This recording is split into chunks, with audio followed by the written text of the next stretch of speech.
Hi friends, मैं आकांक्षा Sharma GK with आकांक्षा में आपका स्वागत करती हूँ। MP GK one liner fact का ये मैं 1000 रामबाण प्रश्न निकाल के लेके आई हूँ आपके लिए। ये बहुत इम्पॉर्टेंट है और ऐसे के ही ऐसे आपसे एग्ज़ाम में पूछे जाएंगे। आप मध्य प्रदेश की किसी भी एग्ज़ाम की तैयारी कर रहे हो तो ये पूरे भाग ज़रूर देखिएगा। 15 से 20 इसके भाग रहेंगे, उसमें ये 1000 क्वेश्चन इसके कवर हो जाएंगे।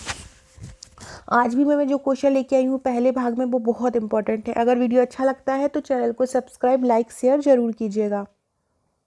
फ्रेंड्स, ये मेरा प्री का पैकेज है। अगर आप प्री के नोट्स लेना चाहते हैं तो इस तरह के प्री के नोट्स आपको मिलेंगे। ये 12 बुकलेट रहेंगी, यूनिट वाइज रहेंगी। यूनिट 1 से यूनिट 10 तक रहेगा। एक करंट अफेयर्स की बुकलेट रहेगी और एक आपका प्रैक्टिस सेट रहेगा। अगर आप ये यूनिट वाइज नोट्स मंगाना चाहते हैं प्रीलिम्स के तो मंगा सकते हैं। इसी प्रकार से मेंस के भी यूनिट वाइज नोट्स रहेंगे। मेंस का पूरा नोट्स हैंड रिटन रहेगा। प्रश्न उत्तर श्रृंखला में टॉपिक वाइज हैंड रिटन रहेगा। इसके अलावा फ्रेंड्स, ये इस प्रकार की 12 यूनिट आएंगी, आप देख सकते हैं। यूनिट 1 से लेकर यूनिट 2, यूनिट 3, हर सब्जेक्ट वाइज ये यूनिट बनाई है। और एक टेस्ट सीरीज़ भी आपके लिए बहुत जल्दी लेके आने वाली हूँ। वो टेस्ट सीरीज़ पिछली बार से भी ज़्यादा, बहुत ज़्यादा अच्छी टेस्ट सीरीज़ होने वाली है। उसमें हर यूनिट के लगभग 300 से 400 प्रश्नों को समाहित किया है, ताकि आपके लिए एक टेस्ट सीरीज से ही पूरा काम चल जाए। जिन लोगों को मतलब टाइम नहीं मिलता है, वो एक टेस्ट सीरीज को लगा कर भी अपना प्री में सिलेक्शन ले सकते हैं। तो चलिए स्टार्ट करते हैं। एमपीजी के वन लाइनर फैक्ट का पहला क्वेश्चन है, भारत का मध्य बिंदु क्या है? तो भारत का मध्य बिंदु बैतूल जिले में है। भारत का मध्य बिंदु कहाँ पर है? भारत का मध्य बिंदु बैतूल जिले में है। मुक्तागिरी किस धर्म का तीर्थ स्थल है? मुक्तागिरी जैन धर्म का तीर्थ स्थल है। पहली बात फ्रेंड, भारत का मध्य बिंदु बैतूल जिले में। आप लोगों को मुझे कमेंट बॉक्स में बताना है कि मध्य प्रदेश का केंद्र बिंदु कहाँ है। ये तो भारत का केंद्र बिंदु हो गया। भारत का केंद्र बिंदु भी हमारे मध्य प्रदेश में है, तो हमारे मध्य प्रदेश का केंद्र बिंदु कहाँ है, ये आपको मुझे कमेंट बॉक्स में बताना है। और ज़रूर बताइएगा जिनको भी मेरे वीडियोस पसंद आते हैं। भारत का मध्य बिंदु कहाँ है? बैतूल जिले में है। मुक्तागिरी किस धर्म का तीर्थ स्थल है? मुक्तागिरी जैन धर्म का तीर्थ स्थल है। और मुक्तागिरी कहाँ पर है? मुक्तागिरी बैतूल में है।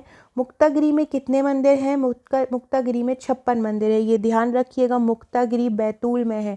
मुक्तागिरी में बैतूल में किस धर्म का तीर्थ स्थल है? जैन धर्म का है। और मुक्तागिरी जो जैन धर्म का तीर्थ स्थल है, वहाँ पर एक साथ कितने मंदिर बने हुए हैं? तो वहाँ पे 56 मंदिर बने हुए हैं। ये तीनों फैक्ट बहुत इंपॉर्टेंट है, याद रखिएगा। अगला क्वेश्चन है, सतपुड़ा ताप विद्युत केंद्र की स्थापना कब हुई थी? सतपुड़ा ताप विद्युत केंद्र की स्थापना हुई थी 1967 में। सतपुड़ा ताप विद्युत केंद्र की स्थापना कब हुई थी? 1967 में। देखिए, ये 67 में सड़ लिखा है और यहाँ पे भी सड़, सतपुड़ा में भी रहता है फर्स्ट और लास्ट वर्ड। अगर हम देख लें सड़ा, तो इसमें भी रखता है सड़ा। तो इससे याद कर लीजिएगा, सतपुड़ा ताप विद्युत केंद्र की स्थापना कब हुई थी? 1967 में हुई थी। सिंगरौली में एनटीपीसी कब से काम कर रहा है? कोयले के खनन के लिए सिंगरौली की खदानें जानी जाती हैं। कोयले की सबसे बड़ी खदान हमारी मध्य प्रदेश में सिंगरौली सीधी शहडोल में है। और सिंगरौली में एनटीपीसी इस पे काम कर रहा है। और एनटीपीसी कब से काम कर रहा है? तो ये काम कर रहा है 1963 से। इसको राष्ट्रीय ताप विद्युत केंद्र भी बोलते हैं हिंदी में, एनटीपीसी को। और ये सिंगरौली में कब से काम कर रहा है? 1963 से। ये फैक्ट भी याद रखिएगा कि सिंगरौली में एनटीपीसी कब से काम कर रहा है? 1963 से कर रहा है।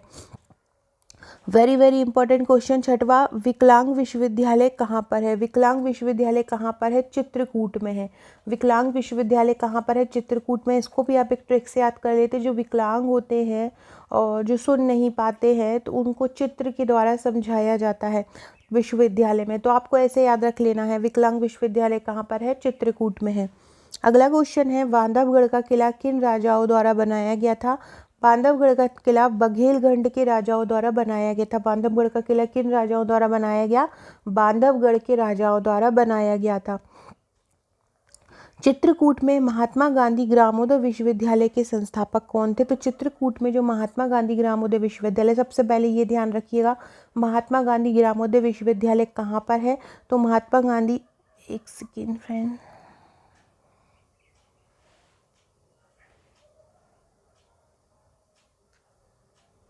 महात्मा गांधी ग्रामोदय विश्वविद्यालय कहाँ पर है? चित्रकूट में। और इसके संस्थापक कौन है? इसके संस्थापक है नानाजी देशमुख। कौन है? नानाजी देशमुख है। अगला है कर्तव्य नामक समाचार पत्र कहाँ से प्रकाशित होता है?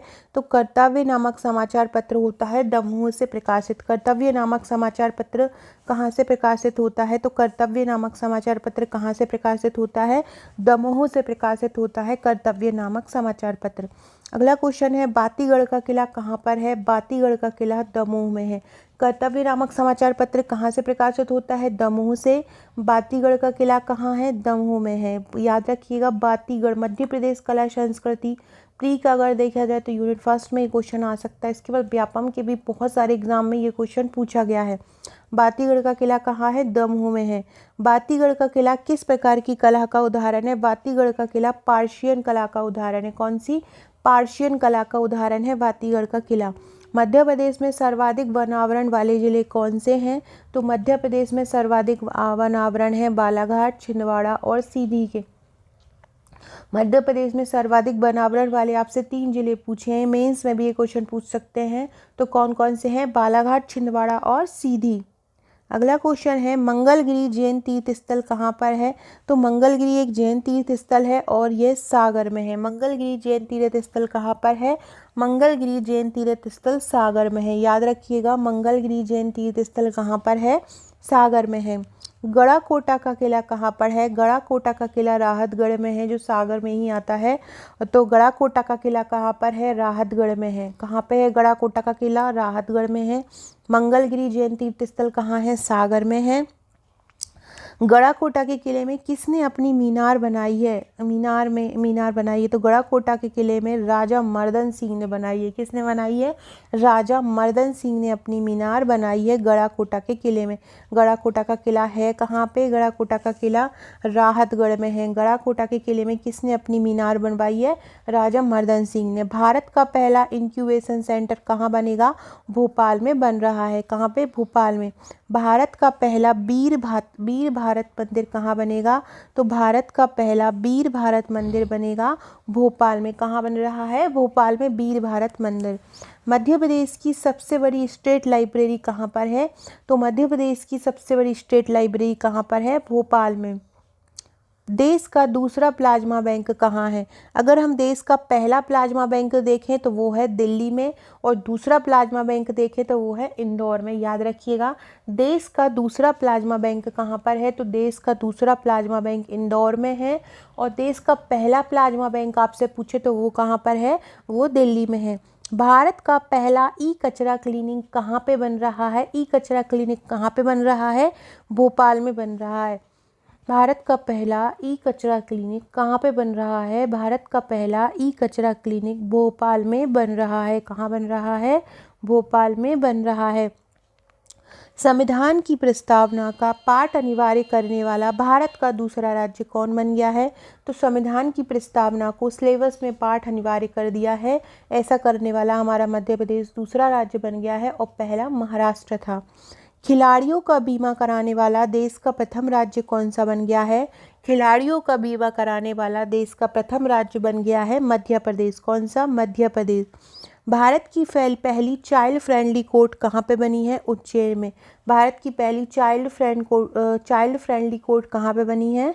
उज्जैन में बनी है। भारत का पहला हेलमेट बैंक कहाँ पे बन रहा है? कहाँ पे है? नीमच में। कहाँ पे बन रहा है भारत का पहला हेलमेट बैंक? नीमच में बन रहा है। बहुत इंपॉर्टेंट है ये कि भारत का पहला हेलमेट बैंक कहाँ बन रहा है? नीमच में। मध्य प्रदेश का पहला सौभाग्य जिला कौन सा बना है? मध्य प्रदेश का पहला सौभाग्य जिला बना है इंदौर। मध्य प्रदेश का पहला सौभाग्य जिला कौन सा बना है? तो मध्य प्रदेश का पहला सौभाग्य जिला बना है इंदौर। भारत का पहला भूवैज्ञानिक खनिज संग्रहालय कहाँ पर है? तो भारत का पहला भूवैज्ञानिक खनिज संग्रहालय है ग्वालियर में। भारत का पहला भूवैज्ञानिक खनिज संग्रहालय कहाँ पर है? ग्वालियर में है। भारत का पहला भूवैज्ञानिक खनिज संग्रहालय कहाँ पर है? ग्वालियर में। मध्य प्रदेश का तीसरा गऊ अभ्यारण्य कहाँ प्रस्तावित हुआ है? तीसरा गऊ अभ्यारण्य ग्वालियर जिले में है। आगर मालवा आपको पता ही है। आपको मुझे बताना है दूसरा कौन सा है। आगर मालवा ग्वालियर है और आपको मुझे बताना है कि एक और कौन सा अभ्यारण्य है, गऊ अभ्यारण्य है जो मध्य प्रदेश में है। तीसरा कहाँ प्रस्तावित हुआ है? ग्वालियर में। प्रदेश के मध्य प्रदेश का पहला साबुन बैंक बना है, वो साबुन बैंक कहाँ बना है? तो मध्य प्रदेश का जो साबुन बैंक बना है वो भीमपुर में बना है, और ये भीमपुर बैतूल जो है, बैतूल ज़िला, उसका एक ब्लॉक है भीमपुर। तो भीमपुर ब्लॉक बैतूल में मध्य प्रदेश का पहला साबुन बैंक बना है। मध्य प्रदेश की प्रथम महिला डाकघर कौन से ज़िले में बनी है, जहाँ पे केवल महिलाएं कार्यरत है? तो बनी है छतरपुर ज़िले में। मध्य प्रदेश की प्रथम महिला डाकघर कहाँ बनी है? छतरपुर में बनी है। मध्य प्रदेश का पहला सैनिटरी पैड बैंक कहाँ बना है? बैतूल में। मध्य प्रदेश का पहला सैनिटरी पैड बैंक कहाँ बना है? बैतूल में मध्य प्रदेश का पहला सैनिटरी पैड बैंक बन गया है। सो फ्रेंड्स, ये थे हमारे आज के क्वेश्चन। अगर वीडियो अच्छा लगा हो तो मुझे कमेंट करके ज़रूर बताइएगा। इसका नेक्स्ट पार्ट में कल लेके आऊँगी। इसके अलावा जिले वाइज जो जीके में करा रही हूँ चित्र के द्वारा, वो ज़रूर देखिएगा। MPPSC के लिए N सीरीज़ और मेंस के लिए M सीरीज़ मेरे चैनल पर चल रही है, उसको ज़रूर फॉलो कीजिएगा। Okay friends, thank you.